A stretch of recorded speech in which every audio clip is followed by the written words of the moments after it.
History is rather interesting, isn't it? We think past acts and actions are definitive, that people can look back and study them and come to a clear conclusion about the reasons people acted the way they did and the impact of their actions. We build buildings like the one behind me to preserve our history so we don't forget it. And we will teach our children those who forget the past are doomed to repeat it. Yet the past is rather subjective. It is tied to a specific context, a context which is usually shaped by a series of trends, emotions, and interwoven impulses which lead to the decisions made by leaders. Once we've moved on beyond the context of an event, it's really hard to recreate all those conditions. I once listened to a social justice group blame President Lincoln for approving the hanging of the 38 Dakota men in Mankato, Minnesota. No one brought up that that approval was made in the middle of the Civil War and that Minnesota was threatening to leave the Union if they didn't get approval from Lincoln for those hangings. Nor did anyone mention, 7 months later, the 1st Minnesota Voluntary Infantry Regiment would win a decisive battle at the Battle of Gettysburg, a victory that actually ended up swinging the course of the battle. It also resulted in the second largest loss of life by any surviving military unit in U.S. history during a single day's engagement. History is complicated. Our nation's history is currently under center stage right now as people call statues and flags into question. Some think we're trying to rewrite history, and I would argue we're deciding what to celebrate about that history. Our nation's history is really well documented and preserved. Still, as much as history is recorded, we do tend to forget it. When we forget our history, we can lose sight of our destination and our purpose as a people. Today's highlighted hike in our series, Take a Hike, is a wilderness hike. Traveling through the wilderness comes with some inherent risks. The wilderness does not offer a populated path, so this journey is one of isolation. Though the wilderness road has threats to our safety, sometimes it is a lack of supplies, such as food or water. Other times it can be the threat of animals or exposure to the elements. I've done my fair share of hiking in the wilderness, and I think each one of those trips have one thing in common. An argument arose over which direction to go and what route was the easiest or how much effort was needed to get to our destination. As I was thinking about it, I cannot remember a time when any group made a good decision. We always chose the longer of the two options. It was common to overpack, and when we made decisions about what we needed to do to lighten the load, we always realized later on that we left something critical behind. And in the end, it was very common to put ourselves at risk to the elements. I was thinking about a hike we did as our staff in New York. We went to the Adirondacks to do a hike in the mountain. We had no sooner got out of the van and started the hike when an argument arose over which route to take. A short, steep hike or a longer, less steep hike.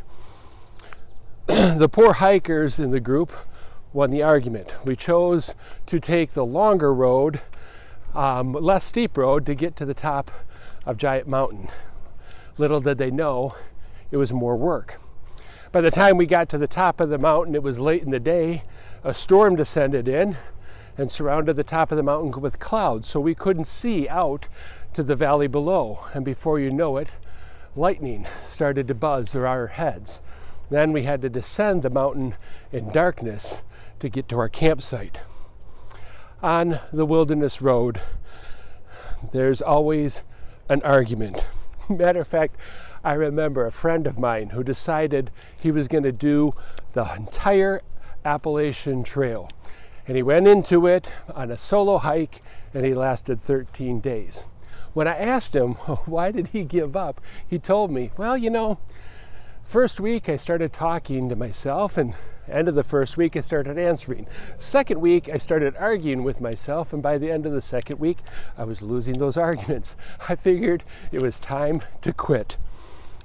Despite all the arguments, I still love wilderness camping and wilderness hiking and keep going back for more. Why would I be so eager for an argument and for physical risk?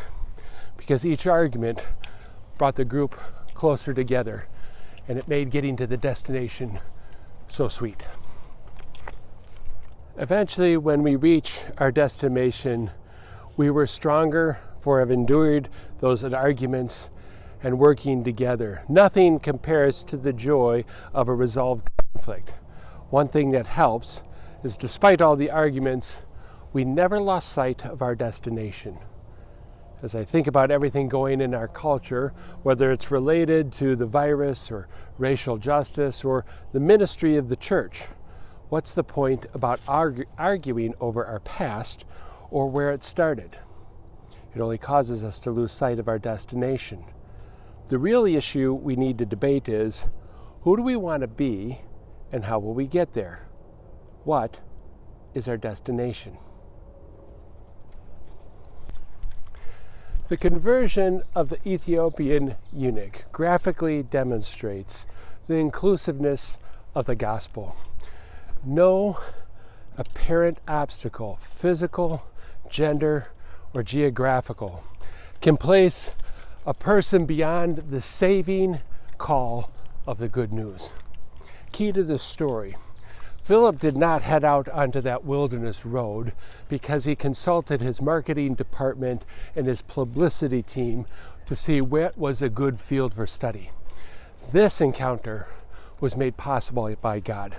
God led him out into that wilderness road for this specific encounter.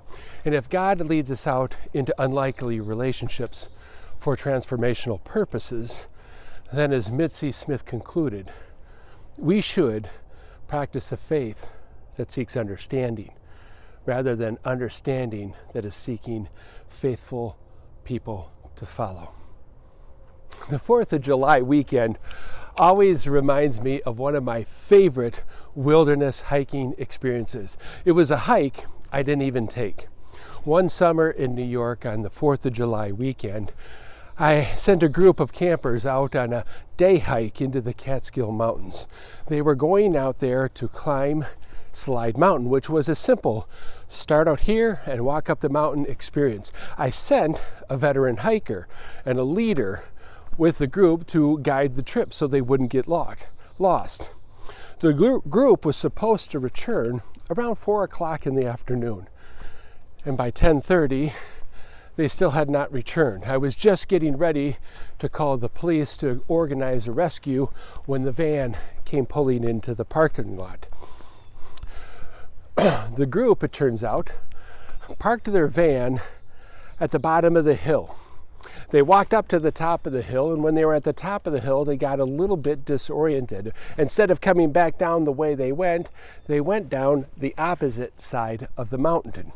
So when they got there, they were completely lost and didn't know where they were, and they were 15 miles away from their van. They searched and searched for signs to where they should go. And finally, as it started to get dark, they became desperate. And just then, they saw a man exiting the lake and pulling his fishing boat out of the water. They went up to him to ask for his help, and he made it very clear he wanted nothing to do with them. He was very aloof, but they pleaded his case, and he relented. He drove the leader of the group to the van, and the group was rescued.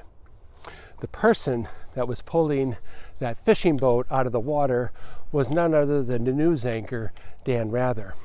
This whole encounter came just after Dan Rather had been jumped in the streets of New York by some random person and hit. And I know that he was a little skittish about foreign people. Somewhere in my head, I like to think that this unexpected encounter provided him a transformational experience that he once again could trust people. The mission statement of the United Methodist Church is to make disciples of Jesus Christ for the transformation of the world. You'll notice that I repeat this mission statement often, over and over again. I repeat it because I never want us to forget it. That mission statement is our destination and our purpose for being, not only as us as individuals, but as a congregation, as a church body, as us as Christian people in the world.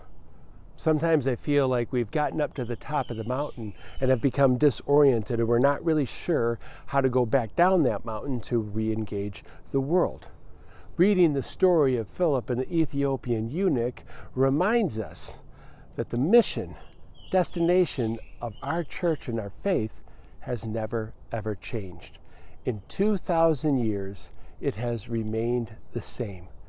Now we just need to accept that God leads us out into the most unlikely relationships, specifically for transformational purposes.